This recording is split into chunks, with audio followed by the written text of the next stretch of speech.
Del Padre, del Hijo y del Espíritu Santo. Amén. Queridos hermanos, aquí Padre Michel Bonifacio, saludo y los bendigo con sus familias. Continuamos nuestra explicación, meditación sobre la doctrina católica, apoyándonos en el Catecismo Mayor del Papa San Pío X. En la última parte de este libro maravilloso, preguntas 927 a 941, nos habla de las bienaventuranzas evangélicas.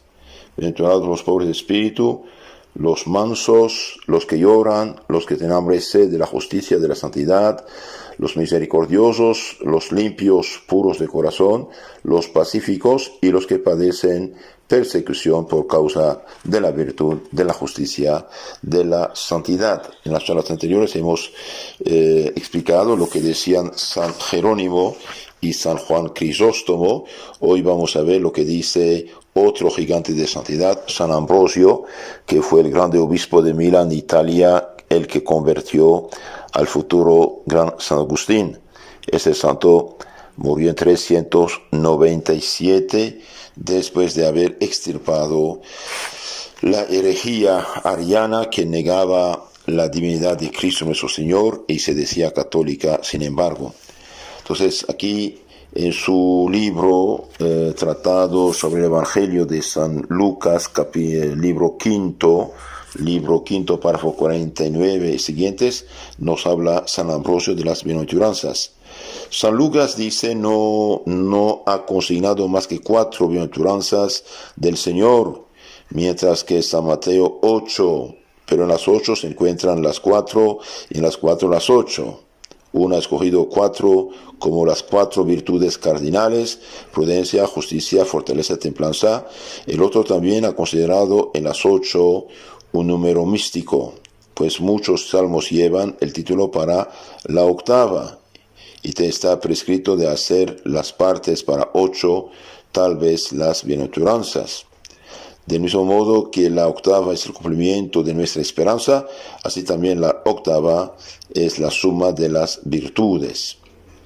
Pero veamos primero las más desarrolladas, dice San Ambrosio. Bienaventurados los pobres de espíritu, porque vuestro es el reino de los cielos. Esta bienaventuranza ha sido colocada en la primera por los 2 evangelistas, San Lucas y San Mateo. Es efectivamente la primera según el orden y como la madre y engendradora de las demás virtudes. ¿Por qué? Y porque pobres de espíritu, humildes, los que no son orgullosos, que es que lo que aleja al hombre de Dios el orgullo. Entonces, la pobreza de espíritu es la humildad, reconocerse como criatura. Y hoy nuestro mundo, pobre mundo, anda como loco, exigiendo derecho hasta lo antinatural y dejando totalmente de lado a Dios. Pobre gente, pobres pueblos, pobres dirigentes, ¿no? A los que no creen, yo les aconsejo pedir al obispado que asista en un exorcismo para ver si existe algo o no. Sería bien que asistieran todos los ateos, los indiferentes, los obstinados, los duros, los pecadores endurecidos, que asisten a un exorcismo. Sería bien. Verían que el diablo se iba a reprocharles desde lejos a la cara todos sus pecados. Entonces, la pobreza de espíritu, la humildad, es madre y engendradora de las virtudes. Pues quien despreciare los bienes del mundo, conseguirá los eternos. Ni puede alguno alcanzar el reino de los cielos si, enredado en los placeres del mundo, no es capaz de librarse de ellos. Y bien, hoy el materialismo enreda a la gente, animaliza a la gente, pobre gente, puesto que no creen en nada, aunque no creen nada cambia. Cielo, infierno, Dios, diablo, no depende de nuestra opinión. Y yo puedo decir que el sol no existe, el sol sigue existiendo. Puede decir que no hay coronavirus, esta peste del siglo XXI existe existiendo, ¿no? Entonces, esta segunda bienaventuranza, bienaventurados los mansos. Tercera, bienaventurados los que lloran. Cuarta, bienaventurados los que tienen hambre y sed de la justicia, de la santidad. Quinta, bienaventurados los misericordiosos. Sexta, bienaventurados los corazones puros. Séptima, bienaventurados los pacíficos. Con razón, esta es la séptima, pues corresponde al día en que Dios descansó de toda la obra del mundo. Es el día de reposo y de la paz, y la octava, bienaventurados los que sufren persecución, calumnia, rechazo, por causa de la justicia, de la santidad, de la virtud, del bien. Y después el santo hace como una oración. Ven, Señor Jesús, enséñanos el orden de tus bienaventuranzas, pues no sin un orden tú has dicho tú primero, bienaventurados los pobres de espíritu, en segundo lugar, bienaventurados los mansos, en tercer lugar, bienaventurados los que lloran. Aunque conozco algo, no lo conozco más que en parte, pues si San Pablo conoció en parte, ¿qué puedo yo conocer que soy inferior tanto en la vida cuanto a las palabras? Pues la vida exige y adquiere la palabra. Una palabra sin vida no es palabra de Dios. Cuanto San Pablo es más sabio que yo, él se gloría en los peligros y yo en los buenos acontecimientos.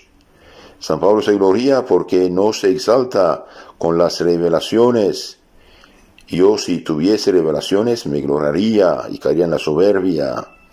Por eso, queridos hermanos, los que buscan cosas preternaturales, arriba de la naturaleza, cuidado, pueden tenerlas, pero no de Dios, sino del diablo, que quiere, que responde. Nunca busca esas cosas. Y hoy esta gente superficial en las sectas, espíritu, sí hay espíritu, pero no es el santo. El Espíritu Santo actúa en silencio en las almas, fomentando las virtudes y no dones extraordinarios que un pecador puede tener. Caifás profetizó y era lleno de odio, rencor y de pecado. Entonces, cuidado, no buscar las cosas. Si yo tuviera revelaciones, me gloriaría y caería en el orgullo, dice San Ambrosio. Mas Dios, sin embargo, para suscitar hombres de las piedras, sacar palabras de la boca cerradas, hacer hablar a los mudos, sí abrió los ojos de la borriquilla para que viese el ángel. Él tiene poder también para abrir nuestros ojos a fin de que podamos ver el misterio de Dios. Bienaventurados los pobres. No todos los pobres son bienaventurados, porque puede haber pobres llenos de codicia y de avaricia y de maldad. Pues la pobreza es de suyo indiferente. Puede haber pobres malos y pobres buenos, a no ser que se entiende que el pobre bienaventurado es el que ha descrito el profeta al decir que vale más un pobre justo que un rico mentiroso. Bienaventurado el pobre que ha clamado y el Señor le ha escuchado. En Salmo 33:7, pobre, a imitación de aquel pobre que siendo rico se hizo pobre por nosotros, Cristo. 2 Corintios 8:9. También San Mateo da una explicación completa al decir, bienaventurados los pobres de espíritu, pues el pobre de espíritu no se engríe ni se exalta en su pensamiento natural, carnal, es decir, no es orgulloso. Hicieron en el siglo XX, XXI una trampa comunista infiltrada en la iglesia, teología de la liberación, que es comunismo disfrazado con salsa cristiana, ¿no?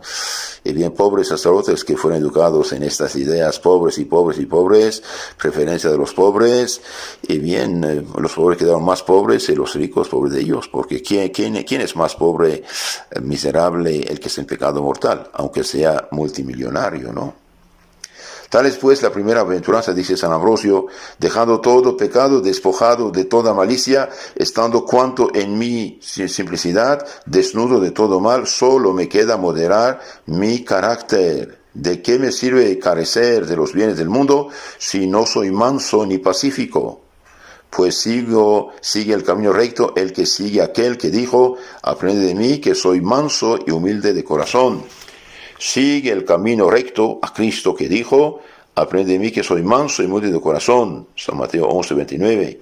Depón pues toda improbidad, desnúdate de los vicios conforme a la verdadera pobreza, amansa tus sentimientos para que no te llenes de ira, o si estás airado, cuida no pecar, según es escrito, airaos y no pequéis. Salmo 4:5. Es glorioso calmar la emoción por la sabiduría, ni es reputado menos virtuoso dominar su irritación, reprimir su indignación, que no irritarse del todo, ya que generalmente lo primero es considerado más calmoso y lo segundo más valiente. Cuando haces esto, acuérdate de que eres pecador. Llora tus pecados, llora tus faltas. Por eso está bien que la tercera aventuranza sea para el que llora sus pecados, pues es la Santísima Trinidad la que perdona los pecados. Purifícate pues con tus lágrimas, lávate con tus llantos.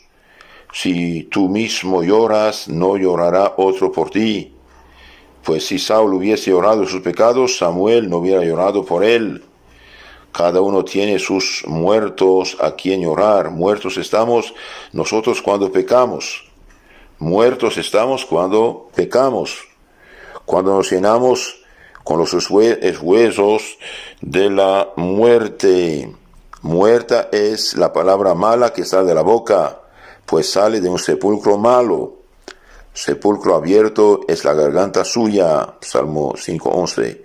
Por eso dice el apóstol, sed imitadores míos. 1 Corintios 4:16. Quiere que recordemos nuestras faltas. Pablo no tuvo nada de qué llorar desde el momento en el que creyó en Cristo, y sin embargo lloraba su vida pasada. No soy digno, dice, de ser llamado apóstol, pues he perseguido a la iglesia de Dios. 1 Corintios 15:9. Él fue pecador antes de creer. Nosotros pecamos después de haber creído y sido bautizados. El que es pecador y llore sobre sí y se reprenda para hacerse justo, pues el justo se acusa a sí mismo, dice Proverbios 18:17. Prosigamos por orden, ya que está escrito, ordenad en mí la caridad. He depuesto el pecado, he moderado mi carácter, he llorado mis faltas, comienzo a tener hambre y sed de justicia, de la santidad, de la virtud. Cuando se sufre por una enfermedad grave, no se tiene hambre, porque el dolor del mal aleja el hambre. Pero ¿cuál es el hambre de la justicia? ¿Qué panes son estos de los que el justo tiene hambre? ¿No serán los panes de los que se ha dicho, he sido joven, he llegado a viejo, y nunca he visto al justo abandonado, ni a su posteridad buscando pan?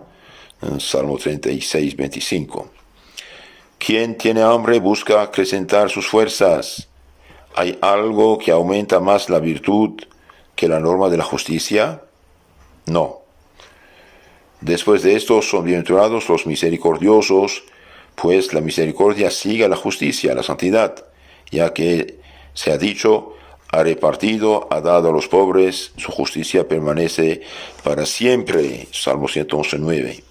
Pero aún el misericordioso pierde su recompensa si en su misericordia no tiene el corazón puro, pues si busca hacerse querer, nulo es el fruto.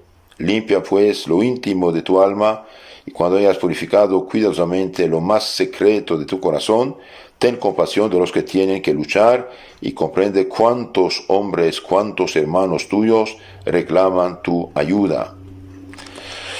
Por eso la Virgen Fátima decía, recen por los pecadores, porque muchos van al infierno y nadie reza por ellos.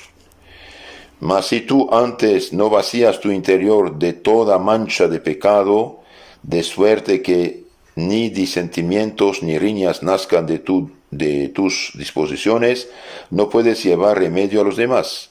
Comienza por ti la obra de paz, de tal modo que, una vez pacificado tú mismo, puedas llevar la paz a los otros. ¿Cómo podrás purificar el corazón de los demás si antes no has purificado el tuyo? Has hecho un servicio a los demás, has llevado tu ayuda a los muchos. Apresúrate a conseguir el fin. Aun cuando había muchos medios para salir de la vida, uno solo convenía al Señor, pues habiendo nacido según la carne, debía también morir según la carne. Él ha escogido el sufrimiento a fin de morir por nosotros. También tú di por todo cuanto Él te ha dicho, tomaré el cáliz de la salvación e invocaré el nombre del Señor. Salmo 115:13. Es decir, el cáliz del Señor, es decir, el sufrimiento. También ha dicho a los que deseaban sentarse uno a la derecha, otro a la izquierda, ¿podéis beber el cáliz que yo he de beber? Él te conduce hasta el fin, te acompaña hasta el martirio, elabora la palma de las bienaventuranzas.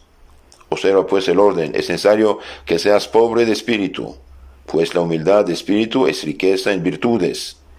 Si no eres pobre, no puedes ser manso. El que es manso puede llorar en el presente. El que llora por bienes inferiores puede desear los mejores. El que busca bienes superiores abandona los de aquí abajo, a fin de ser el mismo ayudado por los más elevados. El que, compadeciéndose, purifica su corazón, que es purificar el alma, sino limpiar la inmundicia de muerte, que es el pecado, pues la limosna libra de la muerte. Tobías 4:11. En cuanto a la paciencia, es el cumplimiento de la caridad. La caridad es paciente.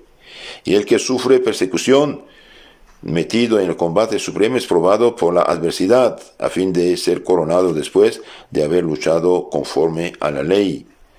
Tales son, según el sentir de muchos, los grados de las virtudes, y por los cuales podemos subir desde lo bajo a la cúspide.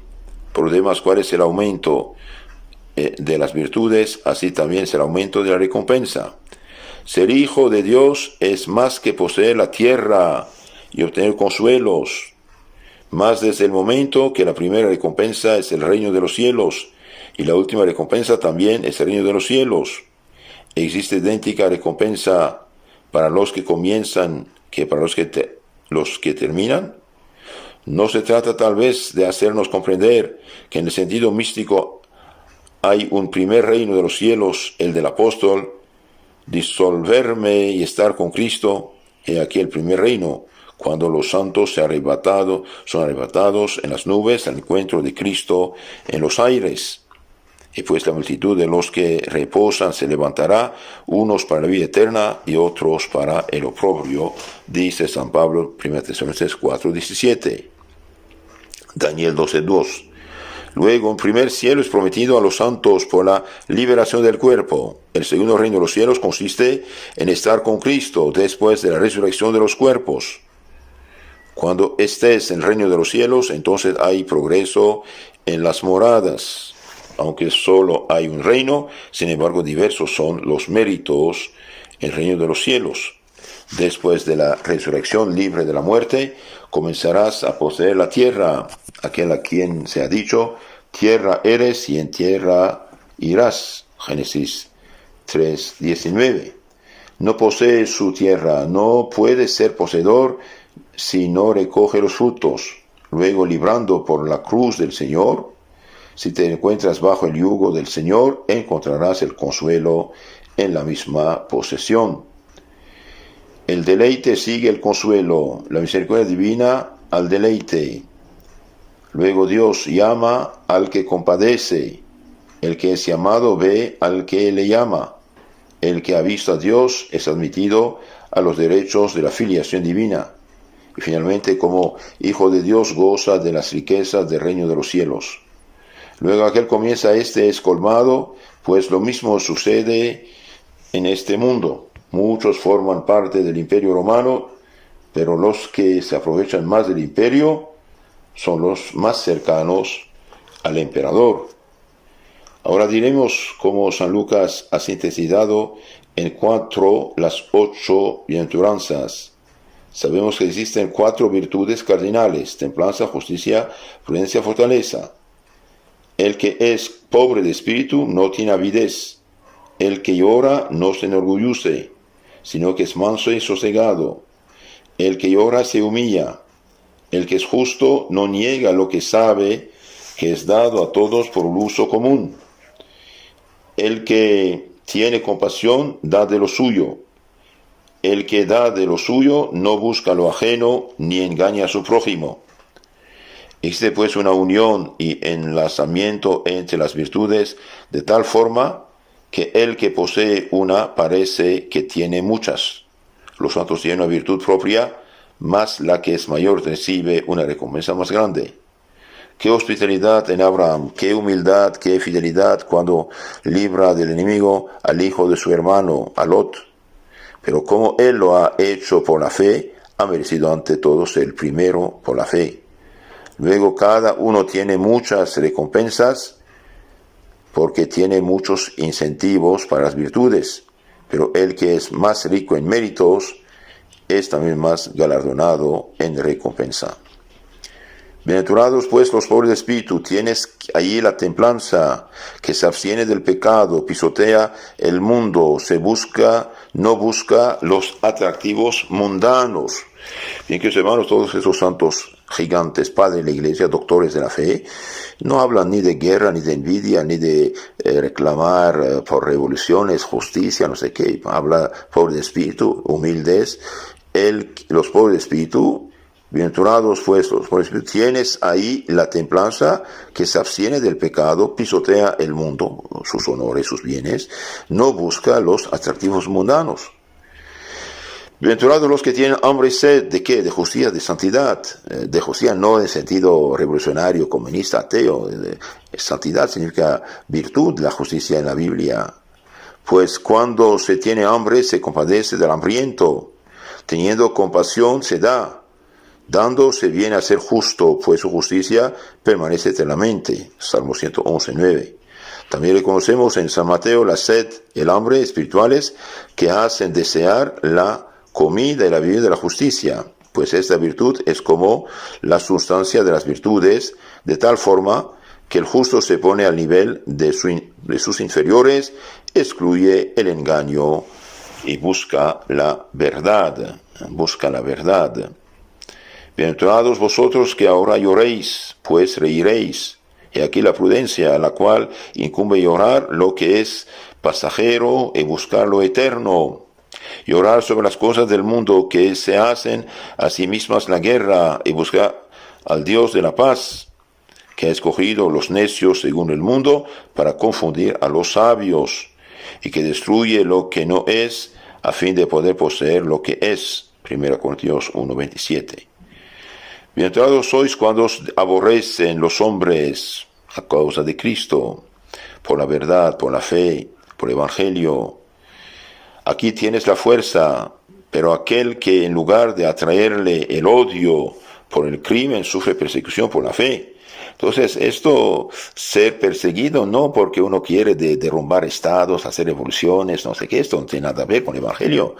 Bienaventurados sois cuando os aborrecen los hombres por causa de mí, sufre persecución por la fe, no por otra cosa, cuidado. Nos han manipulado, esta dice que mal llamada teología de la liberación no liberó nada, ni teología es comunismo disfrazado.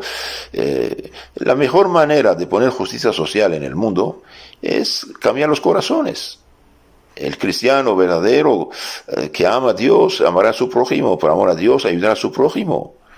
El cristiano que vive en gracia, en santidad, en caridad, no va a robar, no va a hacer usura, no va a hacer negocios infames, no, es el problema. Los apóstoles no reclamaron guerra civil, que hubiera sido una matanza, como hizo Lutero. Lutero excitó a los campesinos pobrecitos y después, espantado de lo que pasaba, excitó a los políticos y hubo una guerra, 20,000 muertos y más.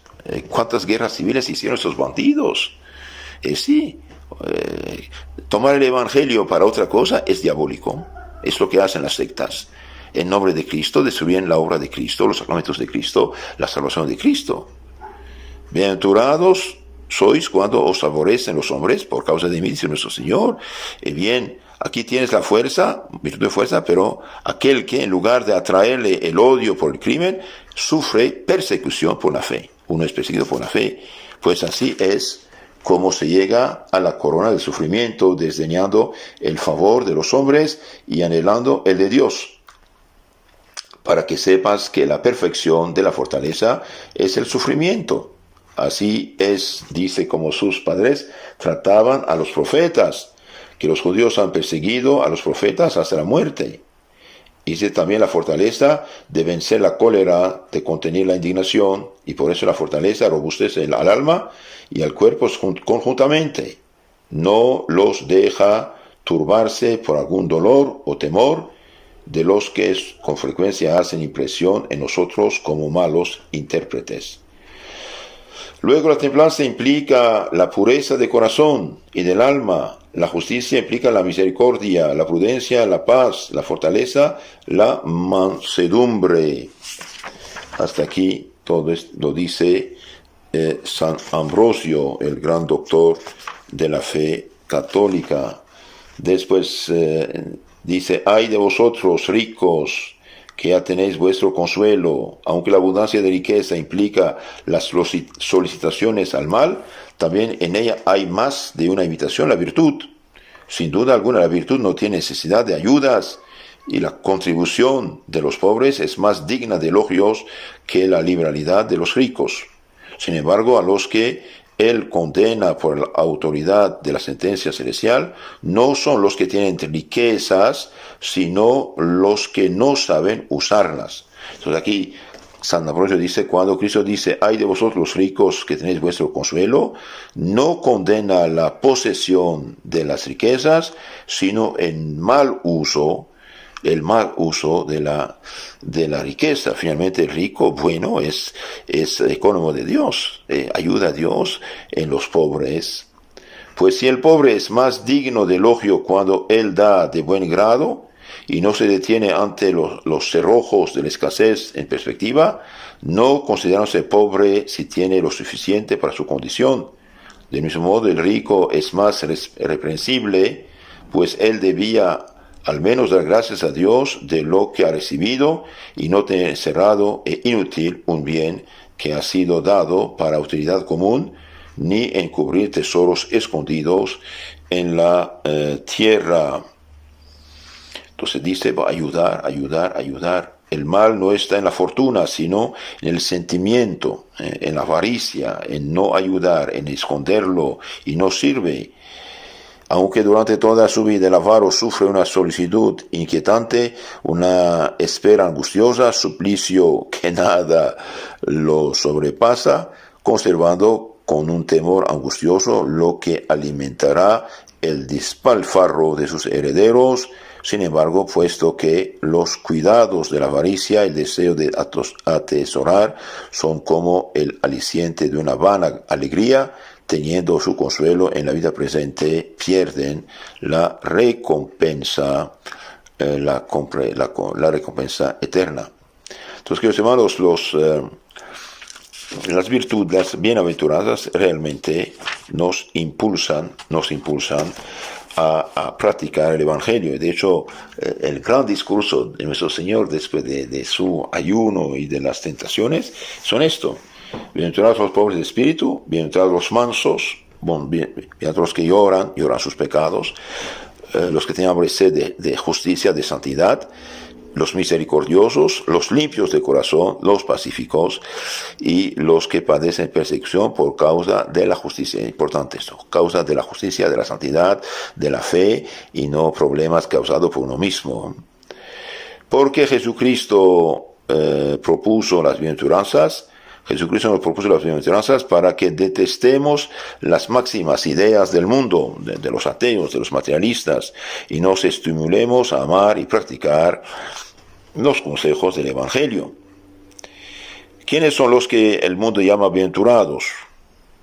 Esto lo dice San Pío X, número 929 de su catecismo. El mundo llama bienaventurados son los que abundan en riquezas y honores, que viven recosamente y no tienen ocasión alguna de padecer. ¿Quiénes son los pobres de espíritu? Según Jesucristo, los pobres de espíritu que Jesucristo llama bienaventurados son los que tienen el corazón desasido, desapegado de las riquezas, hacen buen uso de ellas y la poseen, y no la buscan con solicitud, si no las tienen, sufren con resignación su pérdida si se las quiten. Bienaventurados los que lloran. Los que lloran y no obstante se llaman bienaventurados son los que sufren con resignación las tribulaciones, los que se afligen por los pecados cometidos, lloran sus pecados, por los males, escándalos del mundo, lloran porque hay almas que se pierden, por verse lejos del cielo y por el peligro de perderlo. Los que tienen hambre de la justicia son los que ardientemente desean crecer de continuo en la divina gracia, en el ejercicio de las buenas obras. Los misericordiosos son los que aman en Dios y por Dios a su prójimo, compadecen de sus miserias, así espirituales como corporales, procuran aliviarlas según su fuerza y estado. Entonces, el que puede ayudar en lo material, ayuda. El que reza por los pecadores, el pobre que reza por los pecadores, que asiste a misa pidiendo por justos y pecadores y difuntos, hace grande obra de misericordia, ¿no? Bien, todos los limpios de corazón, dijimos, bien, limpios de corazón son los que no tienen ningún afecto al pecado, viven apartados de él y principalmente evitan todo género de impureza. Que los hermanos hoy quieren destruir el matrimonio bajo todas las formas, incluso los bautizados, los casados por la iglesia. Cuidado, les aconsejo de leer la encíclica del Papa Pío XI sobre el matrimonio cristiano. Encíclica sobre el matrimonio cristiano, Casti Connubii, Casti, como se pronuncia, C-A-S-T-I, Connubii, C-O-N-N-B de bueno, I, Connubii, sobre el matrimonio cristiano. Hoy la impureza inunda todo, y no solamente pecan, sino que exigen derecho al pecado, y esto va a traer una catástrofe al mundo, porque son pecados que claman el cielo. Y los católicos no podemos ser perros mudos, decir la verdad, la gente es caridad. Amar al prójimo es caridad. Decir la verdad al prójimo es caridad, claro, con dulzura, amabilidad, sin orgullo, sin altanería, pero decir la verdad, hijo, hija, andas mal. Todos los que viven en unión libre están en la impureza. Todos los que dejaron esposo o esposa casados por la iglesia están con otra, supuestamente vuelto a casar, están en adulterio y fornicación y pecado de escándalo. Todos los que quieren casar hombre con hombre, etcétera, este es pecado gravísimo. Claro, el hijo o la hija que está en los vicios, pecados, hijo, hija, pero no se puede aceptar un disque novio del hijo, que eso no tiene sentido. No tiene sentido. Eso no es cristiano. Decir la verdad a la gente es caridad, es caridad. Yo digo de veras a los que se dicen ateos, que vayan a asistir a un exorcismo, que vivan al obispado, que asisten, que vean si hay algo o no. Es fácil si yo no creo. Cristo dijo, el que no cree será condenado. Para ir al cielo se puede creer y hacer lo que dice Cristo. Para ir al cielo, al infierno no es necesario creer. El que no cree será condenado. Dichosos los limpios de corazón, son los que no tienen ningún afecto al pecado, viven apartados de él y principalmente evitan todo género de impureza. San Pablo dice, tenedlo por dicho, entendido, ningún fornicario, ningún adúltero, ningún impuro va al cielo si no se convierte. ¿Quiénes los pacíficos? Son los que conservan la paz con el prójimo, consigo mismo, y procuran poner en paz a los que están en pleito y enemistades. ¿Quiénes son los que padecen por la justicia, persecución, por la santidad, la virtud? Padecen persecución a causa de la justicia, los que sufren con paciencia las burlas, improperios, persecuciones por la fe y la ley de Jesucristo, no por otra cosa, no por otra cosa. La iglesia tiene que salvar las almas y todas las almas tienen que salvarse, ricos y pobres, buenos y malos. Nos procuran solamente la gloria del paraíso, las bienaventuranzas. Las bienaventuranzas no solo nos procuran la gloria del paraíso, sino que también son medios de llevar una vida feliz como es posible en este mundo. ¿Reciben ya alguna recompensa en esta vida los que siguen las bienaventuranzas? Sí, claro, por cierto, los que siguen las bienaventuranzas reciben ya alguna recompensa aún en esta vida, porque gozan de una paz, de un contentamiento interior, que es principio, aunque imperfecto, de la eterna felicidad. ¿Pueden llamarse felices los que siguen las máximas del mundo, las ideas del mundo, la moda, la cosa del mundo? No, los que siguen las máximas del mundo no son felices, porque no tienen la verdadera paz del alma y corren peligro de condenarse. Y hasta aquí quería decirles, queridos hermanos, estas palabras acerca de las bienaventuranzas. Si Dios quiere, en las charlas siguientes veremos las obras de misericordia, después los pecados en sus principales especies, los vicios capitales y los pecados más graves, y veremos después los novísimos y ejercicios de devoción que debe practicar cada día un cristiano, y así terminaremos este maravilloso catecismo. Hagan la caridad de reenviar estas charlas a sus contactos, amigos, suscribirse a nuestro grupo Catecismo Católico Tradicional y pedir a sus gentes que se suscriban. Es caridad ayudar al prójimo. En nombre del Padre, del Hijo, del Espíritu Santo. Amén.